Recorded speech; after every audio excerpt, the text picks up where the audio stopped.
Hello, my friends. Welcome to my YouTube channel. This is a page of light. We are on episode 11. The lesson today is entitled The Godless City. It is the city where the name of God was not exalted, where people practice the bloodshed, the wickedness. But because the Lord, full of mercy and compassion, He didn't want to destroy it before warning. The instrument chosen for that task was the prophet Jonah. The word of God came to Jonah and said, "Go and warn Nineveh, that great city." Jonah still doubt hesitating. And the moment he's still doubting, in his heart felt that he's unable, still trembling, hesitating, and overwhelmed, Satan attacked him. And he felt in himself that he cannot. He fled in the presence of God, fled to Joppa, and passed through Tarshish, found a boat ready to sail, and he paid fare and started. When the boat is on the mid of the sea, God stirred the great wind, and there was a wave.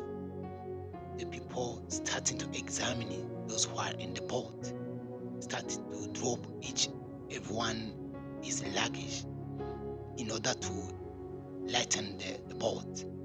But they found that there is a strange attack happened according to their guards. But the chief of Manna still examined, because they dropped so many things, because there were so business trade. They are on the boat. Why they still hesitating, examine and pray their gods, but they cannot save themselves. The chief of Manna went to see Jonah. He was asleep. He went to see Jonah where he is. He was asleep. And they asked him, "Oh, what are you doing, you sleepers? Wake up and pray God, so that He can save us, not die." But the prayer of whom has rejected the work of God cannot save anything. Still examine, but their guards told them that stranger attack happened. They found that this is Jonah, all the cause of all that. They went to him and asked, "Who are you? Tell us, where do you come from? What is your occupation?" Jonah told them that he is an Hebrew. He feared God, the creator of heaven and earth and the sea. So they said, "What did we do that this sea ceased for rain, this wave?" They said, he told them that, "Cast me out and drop out of the sea, that the sea will cease." But they still afraid to reject that man, because they afraid to kill the human being. They try to hurt themselves, but unfortunately, they found that no other reason is to drop Jonah out of the boat. And they pray God that his blood may not count out of his people. And as soon as they drop out of Jonah and out of the boat, the sea ceased from raging, and there was so calm. They were afraid from the world. They realized that their strange attack came. They realized that God of heaven is all powerful and all marvelous. But because God is full of compassion, He prepared a great fish for swallow Jonah. Jonah was in the belly of fish 3 days, and he realized the cause all his fault, and he prayed for forgiveness. God pardoned him, but there are still tasks upon him. After 3 days, the fish were cast Jonah out of the dry land. The voice of God came to him again. Go and warn that great city.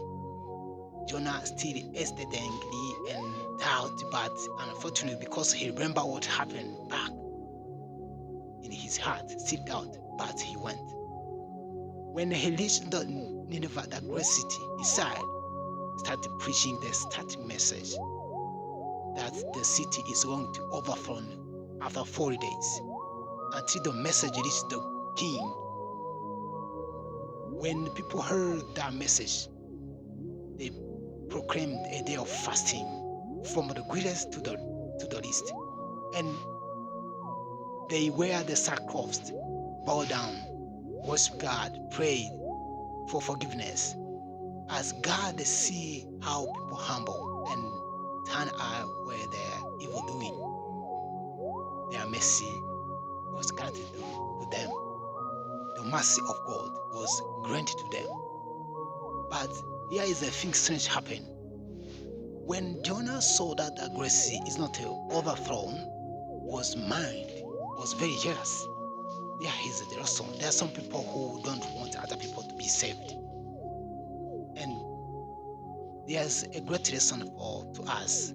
When you see the great city, how many people are busy their life, try to save their life, but it's still so hard.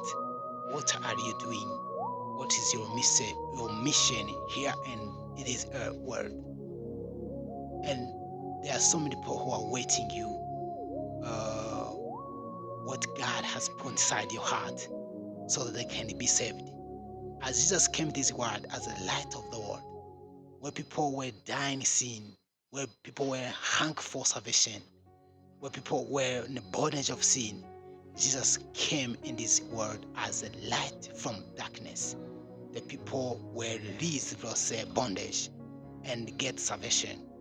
And Jesus came as the one who was the people who were longing for their salvation. And the mission you have in this world, there's people who think that they are in this world for entertainment. They think that they do not think that they have their mission. Their mission is what God has put inside their heart, in their mind, that there are other people who are ready, waiting for you to go and tell them what your mission, what their need. Because a busy life make easy prayer, while a busy prayer make easy life. This is how things is. When you are busy in your life, it's hard to pray. But when you make prayer as your daily life become so easy. So know your purpose, know your mission. It's up to you and I to know what we are here for, not for entertaining. Even the flower of the mountain have the main role in our life. Even all the trees, everything here in this world. If the trees and the flowers have the reason for us today, what about you as a human being? What's your mission? Let God help us to understand what we are here to do for this world. And see you for the next episode. We are still running in this book of Prophet and King. Join us as we a group to scrutinize the holy writings and grow every day. May God bless you.